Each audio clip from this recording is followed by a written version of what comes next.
Hello students. तो अभी हम टेंथ में तो आ गए हैं, लेकिन हमें अभी टेंथ का सिलेबस अभी स्टार्ट नहीं किया है। ठीक है, वो हम करेंगे अभी एक दो दिन और बाद, मतलब 19-20 को मैं सोच रही हूँ, तब से हम बिल्कुल स्टार्टिंग से लेकर चलेंगे। ठीक है, उससे पहले मैं क्या सोच रही हूँ कि उससे पहले हम थोड़ा सा बेसिक जो हमने नाइन्थ में पढ़ा है, बेसिक चीज़ें जो है उनके ऊपर थोड़ा सा हम टाइम लगा दें। उसी रिलेटेड आज मैं पोलिनोमियल का लेकर आई हूँ, जो कि बहुत इंपॉर्टेंट है। बेसिक टेंथ में ये बेसिक नहीं आता है। ठीक है, ये मान के चलते हैं कि आप लोग को आता है। ठीक है, आज मैं वो जो नाइन्थ में आप लोगों ने पोलिनोमियल किया उसी का थोड़ा सा बेसिक चीजें रिवाइज करवाने वाली है, जो कि आपको काम आने वाली हैं आपके टेंथ में भी। इवन टेंथ के बोर्ड के एग्जाम में भी इनके बेसिस क्वेश्चंस 1 मार्क्स के क्वेश्चंस आ जाते हैं, या फिर आपकी केस बेस्ड क्वेश्चन के अंदर क्वेश्चन बन जाता है, तो वो आपको पता होना मस्ट है। ठीक है, तो हम वही स्टार्ट कर रहे हैं। जो रेगुलर बेसिस पे टेंथ की स्टडी हम स्टार्ट करने वाले हैं वो हम करने वाले हैं 20 मार्च से। ठीक है, तो उस दिन से हम बिल्कुल फ्लो में लग जाएंगे टेंथ का सिलेबस करने के लिए। ठीक है, तो करते हैं स्टार्ट। ओके, तो सबसे पहले पॉलिनोमियल क्या होता है, जो कि वैसे आप लोग जानते हो, लेकिन फिर भी बहुत बार ऐसा हुआ मैं टेंथ के बच्चों से पूछती हूँ तो बच्चे कुछ रिप्लाई नहीं कर पाते हैं। एक्चुअली ये एक एल्जेब्रिक एक्सप्रेशन होता है। एल्जेब्रिक एक्सप्रेशन हमें पता है जिसमें अल्फाबेट्स आते हैं। एक एल्जेब्रिक एक्सप्रेशन होता है ओनली वन वेरिएबल एक्सप्रेशन होता है, जिसमें वन वेरिएबल दे रखा होता है। सॉरी, वन वेरिएबल नहीं, आपके 2-3 वेरिएबल भी आता है, लेकिन हम जिसे सॉल्व करते हैं वो वन वेरिएबल होता है। ठीक है, polynomial in one variable x is the algebraic expression of the form. इस टाइप की फॉर्म में होता है, मतलब उसमें जो आपका जो ये वेरिएबल है इसकी पावर डिक्रीजिंग ऑर्डर में आती चली जाती है। फॉर एग्जांपल आपका 2x की 5 माइनस 7/3 x की 4 प्लस 15 x की 3 माइनस 4x प्लस 19। मैम आप स्क्वायर तो छोड़ ही गए, यही आ रहा होगा माइंड में, है ना। मैंने ये जानबूझ के छोड़ा आपको ये बताने के लिए कि इसका डिक्रीजिंग ऑर्डर में है, इसका मतलब ये नहीं कोई पावर बीच में छूट नहीं सकती, छूट सकती है, वो भी एक पोलिनोमियल होगा, लेकिन कुछ इस ढंग से हम पोलिनोमियल को एक्सप्रेस करते हैं। ठीक है, ये पोलिनोमियल होती है। इसके अंदर हमें पता है एक वैल्यू ऐसी हम देख पा रहे हैं जिसके साथ कोई वेरिएबल नहीं है, उसे हम कांस्टेंट टर्म बोलते हैं। कांस्टेंट यानी कि जो फिक्स्ड है। फिक्स्ड क्यों है? क्योंकि यहाँ पे x नहीं है, तो आप इसको 19 की जगह कुछ और नहीं कन्वर्ट कर सकते, ये 19 ही रहेगा, इसलिए फिक्स्ड है। और ये जो होता है दिस इज द वेरिएबल। अभी हमने बात भी की थी वेरिएबल क्यों बोलते हैं, क्योंकि ये होता है चेंजेबल, यानी कि इसे हम चेंज कर सकते हैं। फॉर एग्जाम्पल अगर आपके पास F of X is equal to 7x plus 9 given है और x की वैल्यू अगर आपने 1 पुट कर दी है, तो 7 इंटू 1 प्लस 9 यानी कि ये आ जाएगा 16। तो आप देख सकते हो कि जो रिजल्ट है, जो वैल्यू है, जो आंसर है वो 16 आ गया, क्योंकि आपने 1 पुट किया। अगर आप इसकी जगह 0 पुट कर देते हो तो 7 इंटू 0 करके 9 यानी कि 9 आंसर आ जाएगा। चेंज हो रहा है किसके कारण? वेरिएबल के कारण, इसलिए उसे बोलते हैं चेंजेबल, यानी कि वेरिएबल वेरी करता है। ठीक है, वेरी करता है ये, तो इस तरह से वेरिएबल। ठीक है, उसके बाद जो x 5 के साथ जो न्यूमेरिकल वैल्यू आई है इसे बोलते हैं कोफिशिएंट। कोफिशिएंट क्यों बोलते हैं? क्योंकि ये मल्टीप्लायर है x का, x 5 का मल्टीप्लायर है। यहाँ पे x की वैल्यू जब 1 पुट की तो 7 1 से मल्टीप्लाई हो गए 7 जाएगा, लेकिन जब 0 पुट की तो 7 की कोई वैल्यू नहीं रही, तो ये x के ऊपर डिपेंडेंट है, इसलिए इसे इस x का कोफिशिएंट यानी कि मल्टीप्लायर बोला जाता है। ठीक है, ठीक है, तो आपको समझ में आ गया कोफिशिएंट, क्योंकि कोफिशिएंट मोस्टली पूछ लिया जाता है। एक्स स्क्वायर का कोफिशिएंट, तो एक्स स्क्वायर के साथ यहाँ पे एक्स स्क्वायर है ही नहीं, तो यानी कि 0 हो गया उसका कोफिशिएंट। ठीक है, एक्स क्यूब का कोफिशिएंट तो 15 हो गया, तो इस तरह से कोफिशिएंट पूछ लिया जाता है। उसके अलावा सबसे पहले हम आते हैं टर्म्स क्या होता है। बहुत सारे बच्चे सुनते हैं और सीरियसली मैं 10th के बच्चों से ये क्वेश्चन पूछती हूँ, मिड 10th में पूछ लूँ तब भी उन्हें ये नहीं पता होता टर्म्स क्या होता है। बस टर्म्स होती हैं। ठीक है, टर्म्स क्या होती हैं? देखो जैसे यहाँ पे है, यहाँ पे आप देख सकते हो 1 2 3 4 और 5, इस पोलिनोमियल की 5 टर्म्स हैं।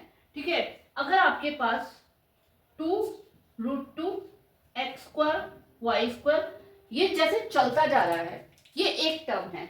जैसे मैंने इसमें प्लस का साइन लिखा या फिर माइनस का साइन ले लिया, ठीक है, और मैंने यहाँ पे कुछ और लिख दिया, ठीक है।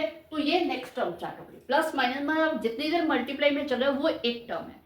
तो इस हिसाब से आपको पॉलिनोमियल में टर्म्स देखनी होती है कितनी है, ठीक है। यहाँ पे जैसे इसमें 5 टर्म्स है, इस वाली पॉलिनोमियल में 2 टर्म्स हैं, ठीक है। तो इस हिसाब से टर्म्स के अकॉर्डिंग जो इसका डिवीजन होता है, मोनोमियल, बाइनोमियल एंड ट्रिनोमियल, ये 3 इसके डिवीजन होते हैं। वैसे हम 8th से पढ़ते आ रहे हैं तो अभी हमें पक्का पता ही होगा, फिर भी मैं बता देती हूँ। मोनोमियल यानी कि जिसकी एक सिंगल टर्म होती है, single term, for example only x, this is a monomial, ठीक है। ओनली 5, ये एक कांस्टेंट पॉलिनोमियल है और मोनोमियल है क्योंकि एक ही टर्म है। सिंगल टर्म यानी कि मोनोमियल। बाइनोमियल यानी जिसकी 2 टर्म्स होंगी, 2 term, for example this is a binomial, ठीक है। और इसमें आपको एक्स की डिग्री सॉरी एक्स की पावर की कोई मतलब नहीं है। अगर मान लो आपको दे रखा है एक्स की 100 प्लस 100, तो इसमें 2 टर्म्स हैं, तो दिस इज अ बाइनोमियल, ठीक है। यहाँ पे आपको ये मतलब नहीं है कि एक्स की पावर यहाँ पे क्या आ रही है, ठीक है। एक्स की 44, 10 एक्स की 44 माइनस 7 एक्स की 43, 2 टर्म है बाइनोमियल। इसी तरह अगर आप इसमें एक टर्म और ऐड कर देते हो तो दिस इज द ट्रिनोमियल, यानी कि ट्रिनोमियल पॉलिनोमियल कहलाएगी, जिसकी 3 टर्म्स हो जाएगी। अब पॉइंट ये आता है, बच्चे बोलेंगे मैम इसमें तो 5 टर्म है, इसे क्या नाम देंगे? तो 3 से ज्यादा जब भी टर्म्स आ जाएंगी तो उसे हम सिंपल पॉलिनोमियल विद 5 टर्म्स ही बोलेंगे, उसका कोई नाम नहीं, सिर्फ 3 टर्म्स तक ही नाम आते हैं, monomial, binomial and trinomial. Clear, division आ गया। उसके बाद डिग्री, डिग्री क्या होती है? क्या होती है मैम? कुछ हाईएस्ट पावर होती है। अब हाईएस्ट पावर कौन सा हाईएस्ट होती है, इतना दिमाग में आता है, मैं मोस्टली बच्चों से पूछती हूँ, ये रिप्लाई मिलता है मुझे। क्या होता है हाईएस्ट पावर ऑफ वेरिएबल? जो आपको वेरिएबल दे रखा है, फॉर एग्जांपल इस पॉलिनोमियल के अंदर वेरिएबल की हाईएस्ट पावर 5 है, तो इसकी डिग्री क्या है? इसकी डिग्री है 5। ओके, ठीक है। तो हाईएस्ट जो पावर होगी वेरिएबल की, उसे उसकी डिग्री बोला जाएगा। इस पॉलिनोमियल के अंदर आपको दिख रहा है वेरिएबल की हाईएस्ट पावर 1 है, तो इसकी डिग्री क्या है? 1। इस वाले के अंदर हाईएस्ट पावर 100 है, तो इसकी डिग्री क्या है? 100, ठीक है। हाईएस्ट पावर 44 है, तो इसकी डिग्री क्या है? 44। तो डिग्री इसकी होती है, और डिग्री के अकॉर्डिंग जब हम इसको डिवाइड करते हैं तो वो क्या आ जाता है? एक आ जाता है लीनियर, ठीक है, क्वाड्रेटिक एंड क्यूबिक। क्या होता है? लीनियर जिसमें डिग्री जो है वो 1 होगी, क्वाड्रेटिक जिसमें डिग्री जो है वो 2 होगी, और क्यूबिक जैसे कि नाम से ही पता चल रहा है डिग्री 3 होगी, यानी कि क्यूब होगी।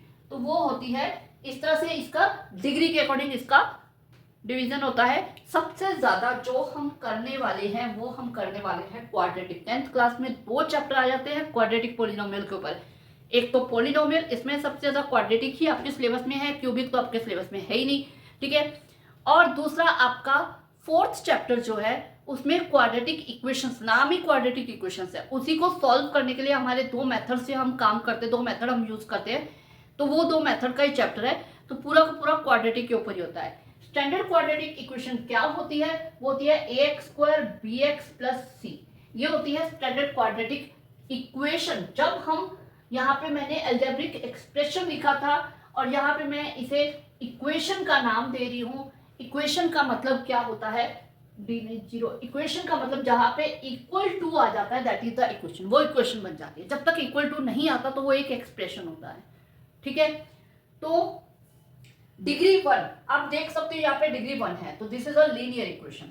डिग्री 2 अगर मैं यहाँ पे कुछ ऐसा लिख दूं x² - 49, आपको इसके टर्म से मतलब नहीं है, डिग्री उसकी 2 होनी चाहिए, ठीक है। या 1 + 5x + 7x², डिग्री 2 है तो ये क्वाड्रेटिक है। इसी तरह डिग्री 3 होगी तो वो एक क्यूबिक होगी। इसके ऊपर आप क्या बोलते हो? Polynomial with degree 4, polynomial with degree 5, ठीक है। This is a polynomial with degree 5, ठीक है। तो ये हो गया। इसके बाद हम बात करेंगे इसकी कंडीशन। अब हम आ जाते हैं कंडीशन के ऊपर। इसकी कंडीशन क्या होती है? कंडीशन जब आपको ये बोल दिया जाता है क्या ये एक पोलिनोमियल है, केस बेस्ड क्वेश्चन में मोस्टली ऐसा क्वेश्चन आ जाता है कि ये एक क्या बन रही है, ये क्या ये एक पोलिनोमियल बन जाएगी, ठीक है। तो इस टाइप से इसके लिए क्या इसकी कंडीशन क्या होती है कि कोई भी तो कंडीशन क्या होती है, the power of variable must be a whole number, ठीक है। कि जो भी आपकी पॉलिनोमियल है उसमें जो वेरिएबल है उसकी सारी की सारी पावर्स एक होल नंबर होनी चाहिए। होल नंबर यानी कि 0, 1, 2, ठीक इस तरह से आपकी, ना तो वो एक p/q के फॉर्म में एक रेशनल नंबर होना चाहिए, ना ही नेगेटिव पावर यानी कि इंटीजर होना चाहिए, ठीक है। वो एक कंप्लीटली एक होल नंबर होना चाहिए, ठीक है। तो उसके लिए क्या है कि अगर आपको x माइनस 1/x, आप समझ लीजिए 1/x का मतलब क्या हुआ, x की पावर माइनस हो गई, -1 हो गई, नेगेटिव आ गई, इंटीजर आ गई, तो ये एक पॉलिनोमियल नहीं है, ठीक है। इसी तरह 5s प्लस t में बना देते 5t plus 7t plus 9t square, ये है। अब आप देख सकते हो t के ऊपर रूट आ गया, रूट का मतलब क्या होता है, पावर हाफ होना, हाफ यानी कि एक रेशनल नंबर हो गया, तो इसलिए ये क्या हो जाएगा, ये भी एक पॉलिनोमियल नहीं है, ठीक है। यहाँ पे आप देख सकते हो 5 है, 4 है, 3 है, 1 है, 0 है, तो ये एक होल नंबर है, तो ये एक पॉलिनोमियल है। तो ये पॉलिनोमियल की कंडीशन होती है, पहचान होती है कि वो एक पॉलिनोमियल होगी तभी जब वेरिएबल की पावर एक होल नंबर होगी। और ये चीज ध्यान रखना कि हम बात सिर्फ और सिर्फ वेरिएबल की पावर की कर रहे हैं, अदर वैल्यूज कुछ भी हो सकती है। फॉर एग्जाम्पल यहाँ पे 7/3 दे रखा है, ठीक है, ये नेगेटिव -4 आ रहा है, मान लो यहाँ पे मैं √19 दे दूं या √15 दे दूं, इनसे कोई फर्क नहीं पड़ता, ये पॉलिनोमियल है, बस वेरिएबल की पावर एक होल नंबर होनी चाहिए, ओके, ठीक है। उसके बाद कोफिशिएंट मैं आपको बता चुकी हूं, तो इसके साथ इसके बाद हमें जीरोस के बारे में, जीरोस आपको पता ही है कि वो वैल्यू किसी पॉलिनोमियल के अंदर, किसी भी इक्वेशन के अंदर अगर मान लो आपको दे रखी है equation x² minus 2x² minus 7x plus 9, ये आपको इक्वेशन दे रखी है और आपको ये बोल दिया गया है कि इसका क्या कहते हैं, जीरोस फाइंड करो। तो इसके जीरोस क्या होंगे कि x की वो वैल्यू जो इसमें अगर पुट करें तो इसका रिजल्ट 0 बन जाए, ठीक है, उसे हम जीरोस बोलते हैं या रूट्स बोल देते हैं, ठीक है। अब इसके जीरोस हम कैसे फाइंड करते हैं, मिडल टर्म प्लेटिंग करते हैं। मिडल टर्म प्लेटिंग करना अगर आपको नहीं आता है तो उसके लिए मेरी अलग से वीडियो है, स्पेशल वीडियो, उसमें बहुत अच्छे से मैंने बता रखा है कि कैसे आप इसको कर सकते हो। मतलब उसमें 4 सम मैंने सॉल्व करवाए हैं अलग अलग तरीके के, कि आपको कहीं का भी मिडल टर्म आ जाए आप इजीली सॉल्व कर लोगे, ठीक है।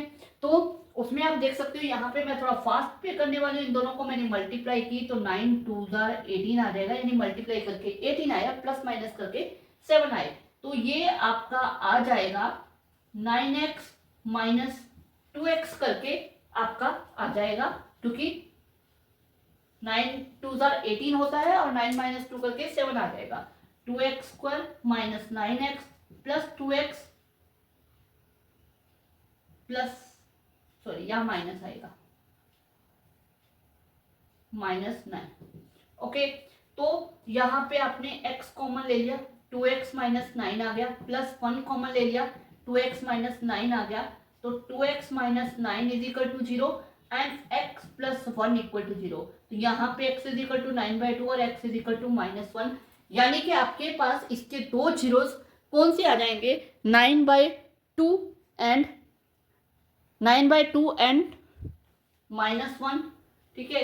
x 2x minus 9 is equal to 0, तो x is equal to 9/2 and x plus 1 is equal to 0, तो x इज इक्वल टू -1। तो ये आपके दो जीरोस इसके आ जाएंगे। तो ये जीरोस को अगर आप यहाँ पे पुटअप करते हो तो इसका रिजल्ट 0 बन जाएगा, ये जीरोस होते हैं। और इसी के ऊपर सारा काम चलने वाला है 10th के अंदर, जो हम 20 मार्च से स्टार्ट करने वाले हैं और उसमें रेगुलर चलने वाले हैं। रेगुलर आपको फटाफट करके, जैसे मैंने अपने वीडियो में बताया था कि कितने कितने दिन में हमारे चैप्टर कवर होने वाले हैं, वही करेंगे। और पहले हम एनसीईआरटी करने वाले हैं, ठीक है, एक बार हम पूरी एनसीईआरटी कर लेंगे विद इन 2 और 3 मंथ्स में, मतलब जुलाई तक हर हाल में हम एनसीईआरटी को ओवर कर देंगे। फिर हम उनकी रिवीजन के साथ एक्स्ट्रा क्वेश्चंस पे चलेंगे। ओके।